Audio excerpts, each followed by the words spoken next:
بسم اللہ الرحمن الرحیم۔ السلام علیکم ناظرین، کیا آپ جانتے ہیں کہ زنا کی ابتدا کب اور کیسے ہوئی؟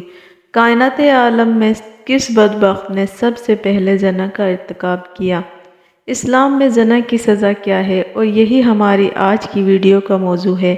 آج ہم قرآن و حدیث کی روشنی میں انتہائی اہم معلومات فراہم کریں گے۔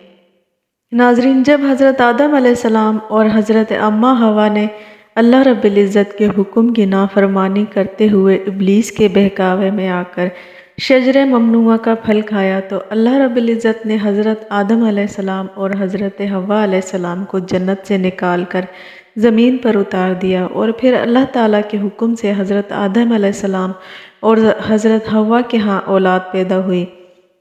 بعض روایت کے مطابق حضرت حوا علیہ السلام کو 20 حمل ٹھہرے، جس سے 40 بچے پیدا ہوئے، اور ہر حمل سے ایک ایک لڑکا اور ایک ایک لڑکی کی پیدائش ہوئی۔ حضرت آدم علیہ السلام کیونکہ پہلے انسان تھے اور زمین پر انسان کی نسل بڑھانے کے لیے ایک حمل سے پیدا ہونے والے لڑکے کی شادی دوسرے حمل سے پیدا ہونے والی لڑکی کے ساتھ کر دی جاتی تھی، جبکہ دوسرے حمل کی لڑکی کی شادی پہلے حمل کے لڑکے سے کی جاتی تھی، اور ایک حمل کے بہن بھائی اللہ رب العزت کے حکم سے آپس میں بہن بھائی قرار پاتے تھے۔ اسی دوران حضرت آدم علیہ السلام کے ہاں حابیل اور قابیل 2 بیٹے پیدا ہوئے۔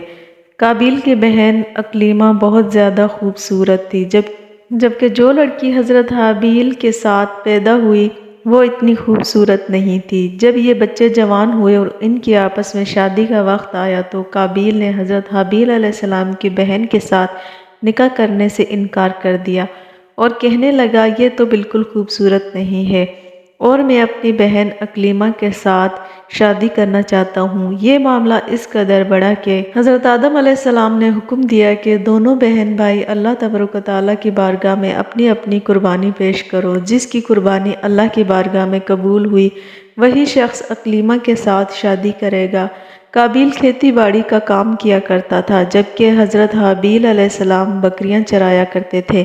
حضرت حابیل علیہ السلام نے اللہ رب العزت کی بارگاہ میں ایک خوبصورت بکری کا بچہ پیش کیا، جبکہ قابیل نے گیہوں کا گٹھا اٹھا کر اللہ رب العزت کی بارگاہ میں پیش کیا۔ اللہ تبارک و تعالیٰ کی بارگاہ میں جب یہ دونوں قربانیاں پیش کی گئیں تو اس زمانے کے رواج کے مطابق آسمان سے آگ اتری اور اس نے حضرت حابیل علیہ السلام کی قربانی کو نگل لیا، یعنی یہ ثابت ہو گیا کہ حضرت حابیل علیہ السلام کی قربانی اللہ کے حضور قبول ہو گئی ہے۔ جس پر قابیل کہنے لگا کہ ضرور میرے باپ حضرت آدم علیہ السلام نے حابیل کے لیے دعا کی ہے، جس کی وجہ سے اس کی قربانی قبول ہوئی۔ ناظرین، قرآن مجید میں حابیل اور قابیل کا قصہ سورہ المائدہ میں آیا ہے۔ جب حضرت حابیل علیہ السلام کی قربانی قبول ہوئی تو قابیل نے حضرت حابیل علیہ السلام کو مارنے کی دھمکی دی۔ روایات کے مطابق حضرت حابیل علیہ السلام قابیل سے زیادہ طاقتور تھے، لیکن آپ نے اللہ تعالیٰ کے خوف کی وجہ سے فرمایا کہ اگر تم مجھے قتل کرنے کے لیے اپنا ہاتھ بڑھاؤ گے تب بھی میں تم کو قتل کرنے کے لیے اپنا ہاتھ نہیں بڑھاؤں گا، کیونکہ مجھے تمام جہانوں کے پروردگار اللہ رب العزت کا خوف ہے۔ اگر تم اس انتہا پر پہنچ جاؤ کہ مجھے قتل کر ہی دو تو اپنے گناہوں کے ساتھ ساتھ میری خطاؤں کا بوجھ بھی تمہارے سر ہوگا۔ قابیل نے حضرت حابیل علیہ السلام کے سر پر غصے سے پتھر مارا، جس سے آپ کی موت واقع ہو گئی، اور یہ زمین پر پہلا قتل تھا۔ جب قابیل حضرت حابیل علیہ السلام کو قتل کر چکا تو اسے فکر لاحق ہوئی کہ اب اس کی لاش کو کیسے ٹھکانے لگایا جائے۔ وہ حضرت حابیل علیہ السلام کی لاش کو اپنے کندھوں پر اٹھائے کئی دن تک مارا مارا پھرتا رہا۔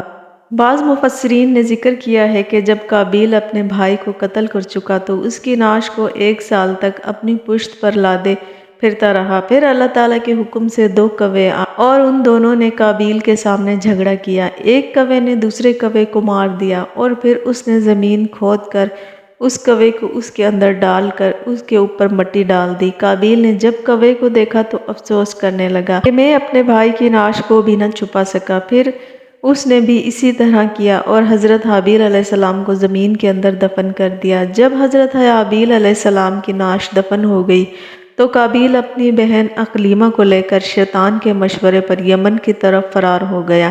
کیونکہ مسلسل شیطان اس کے پاس آتا رہا اور اس کو اس بات سے ڈراتا رہا کہ تمہارا باپ تمہیں قتل کر دے گا، لہٰذا وہ اپنی بہن کو لے کر دور دراز وادیوں میں فرار ہو گیا، جہاں اس نے سکونت اختیار کر لی اور والد کے دین حق کو چھوڑ کر پہلے آتش پرستی بعد ازاں بت پرستی شروع کر دی۔